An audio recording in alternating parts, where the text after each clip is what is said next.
Hey everybody, thanks for coming back. Happy Monday. Work can wait, it is buggy time. Thanks for joining me again, guys. This is the rail buggy. As you can see, there's some madness going on right now, but that's all right. I'll explain it to you here in a bit. So first off, I wanted to just thank all the guys and gals that have been following me and following the progress and sharing and supporting, and you guys are awesome. So one of the first things that you guys might see is I got a bunch of wires going on in here.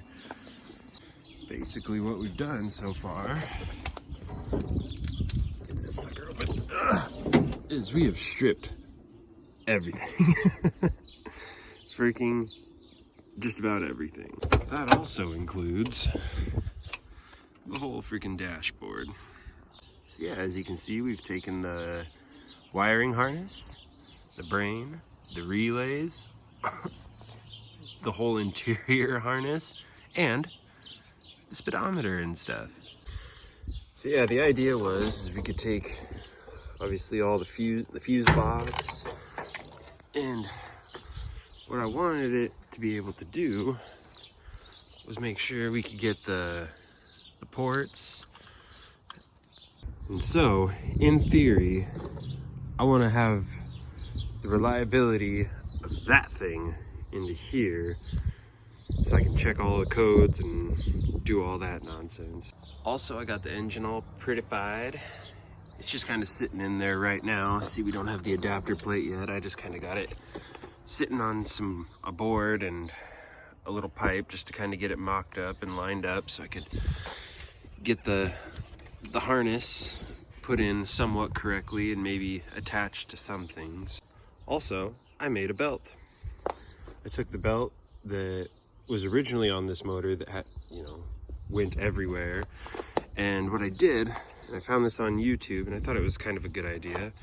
I don't know, we'll see how long it lasts. Let me try and get a good angle right here. But right here is where I meshed them together. And basically, what I did here was, if you look on just like a normal belt, you'll see there's a little layer right here where it's the fabric or I don't know, or wires or something like that. But what I did, or what the guy told me to do on YouTube, is you take one part of the belt and you grind it all the way down to that little fabric. And on this side, I did the same thing. And then from the other chunk of belt that I had, I took a little, almost like a Band-Aid, and instead of doing it on the top side, I did it on the bottom side. And I ground down all the teeth all the way down to the fabric and took them together. And I just used super glue, and you put it in a vise, pinch it down, and yeah, that's what we got so far.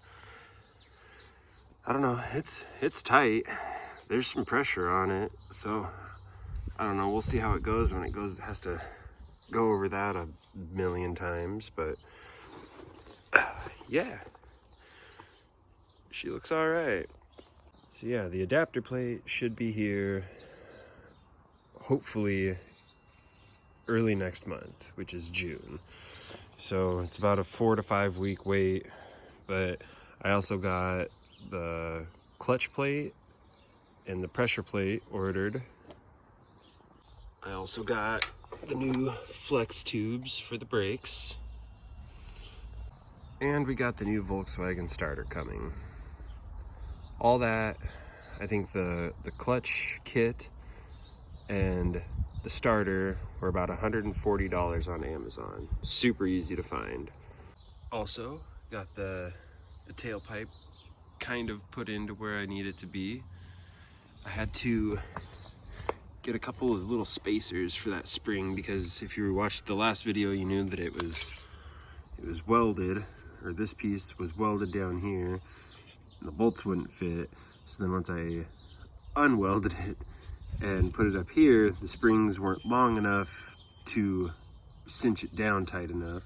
So I just made these little spacers. They're just little pieces of aluminum.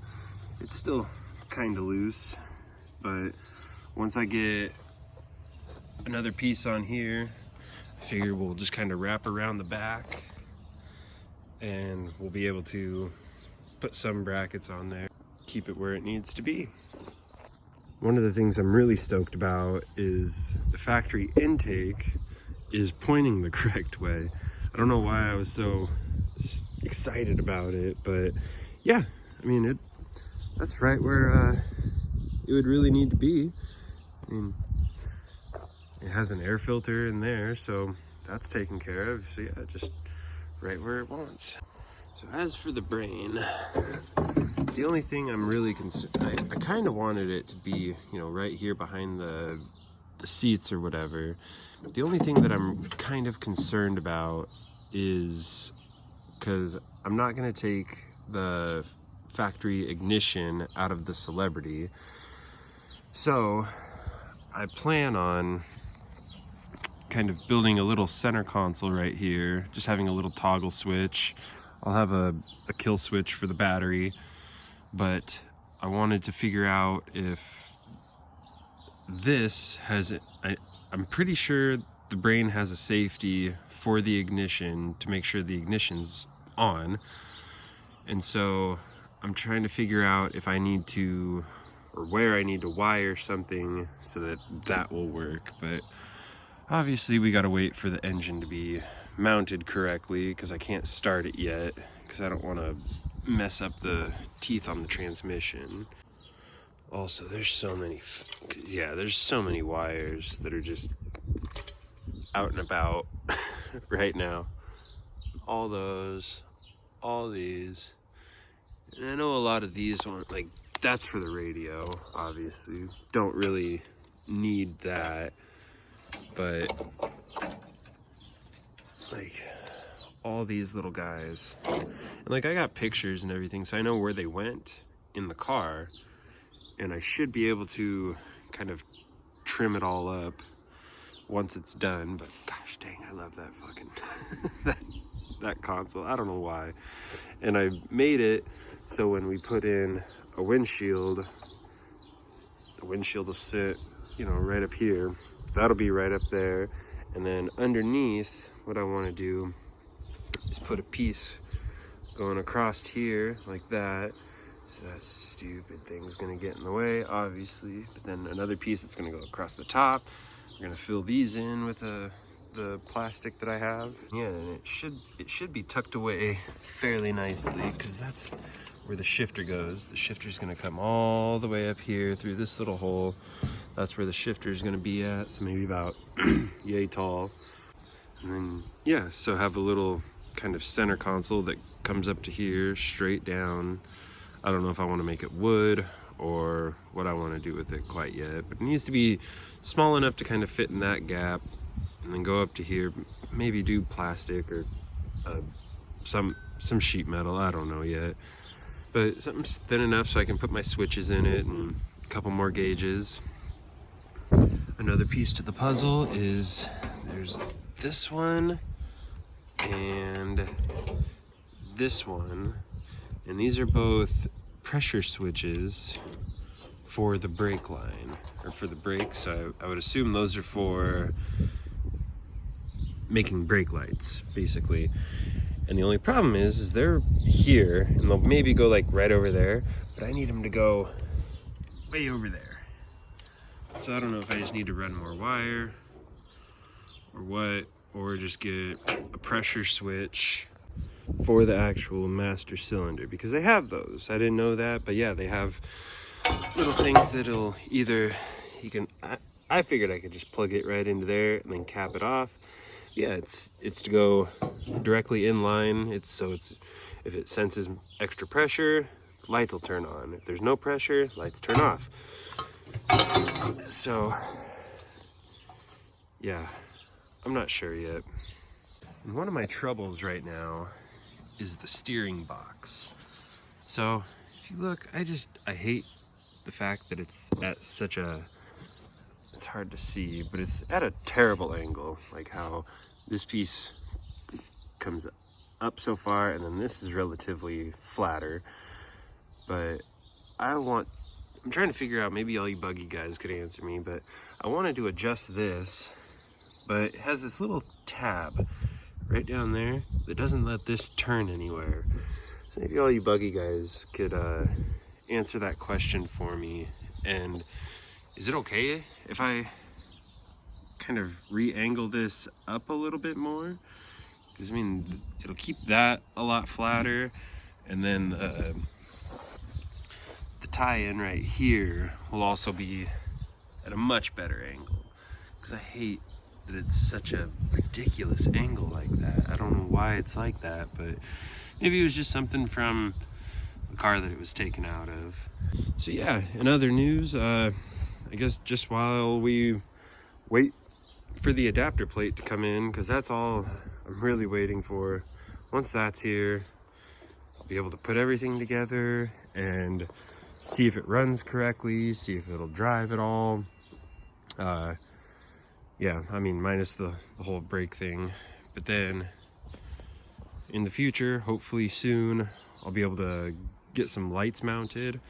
I want to, you know, put my headlights maybe up on these A-arms here. I don't know if that's a good spot or if I just want to keep them up front, maybe mount them to like right here and one on the other side. And then brake lights will be easy. I mean, I could just mount them right across there and they'll be up out of the way. But yeah, guys, so if also if you guys have any questions or comments or anything, like, please, like, feel free to leave them, because this is my first buggy and this is the first time I've done an engine swap or done anything of this magnitude, I guess, if you want to call it that. But I'm really enjoying making these videos. They're a lot of fun, mostly just because I get to show off my silly little go-kart, my not so little go-kart. Yeah, I think that's all I've got for this week. So let me know what you guys think. If you guys got any pointers, it'd be super awesome. Yeah, I still haven't taken that stupid bumper. I don't know yet. I don't know if I want to take it off or not. I mean, it's kind of cool, sorta. I mean, I don't know yet. Or if you guys know of anywhere to get good plexiglass or good like thicker plastic for body panels, that'd be awesome too. A good way or a good place to mount the ECU, or yeah, anything. Just let me know, you guys. I'd really appreciate it. So till next week, go do some buggy stuff.